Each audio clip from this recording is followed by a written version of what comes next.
నీళ్లు ఇస్తే రైతులు ఇక్కడ బంగారం పండిస్తారు. మనది వ్యవసాయ ఆధార రాష్ట్రం.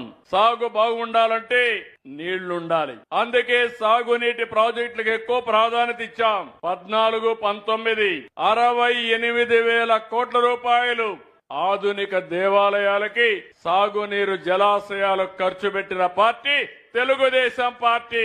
ఒక్క రాయలసీమలో 12,500 కోట్ల రూపాయలు ఖర్చు పెట్టాం. కానీ దురదృష్టం, 5 ఏళ్లు ఒక పార్టీ వచ్చింది, పేరు కూడా చెప్పను. ఆ పార్టీ వచ్చి నారాయలసీమని 2,000 కోట్లు ఖర్చు పెట్టారు. ఈ 2,000 కోట్ల రూపాయలు జీతాలకు కూడా ఇచ్చే పరిస్థితి లేదు. మళ్లీ నేను వచ్చాం, ఎన్డీఏ వచ్చింది.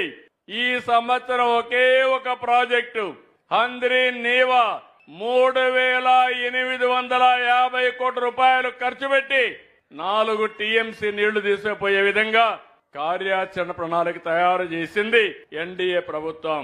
నేను మీ అందరికీ ఒకటి హామీ ఇస్తున్నా, 11వ తారీఖున పంపులు ప్రారంభిస్తాం. 15వ తారీఖు జీడిపల్లికి నీళ్లు తీసుకుపోయే బాధ్యత ఈ ప్రభుత్వానిది. మీరందరూ గుర్తుపెట్టుకోవాలి, సాగునీటి విషయంలో థీమలో పేటెంట్ ఏదైనా ఉందంటే అది ఎన్డీఏది, తెలుగుదేశం పార్టీది. తెలుగు గంగ ఎవరు తమ్ముళ్ళు ప్రారంభించిందని మిమ్మల్ని అడుగుతున్నా. పోతిరెడ్డి పాడు ప్రారంభించింది ఎప్పుడని మిమ్మల్ని అడుగుతున్నా. గాలేరు నగరు ఎవరు ప్రారంభించారని మిమ్మల్ని అడుగుతున్నా.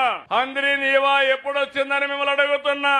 గండికోట మొదలుకొని అన్ని ప్రాజెక్టులు కడాకు సిద్ధాపురం వరకు నేనే ప్రారంభించా, నేనే నిర్మాణం చేశాం.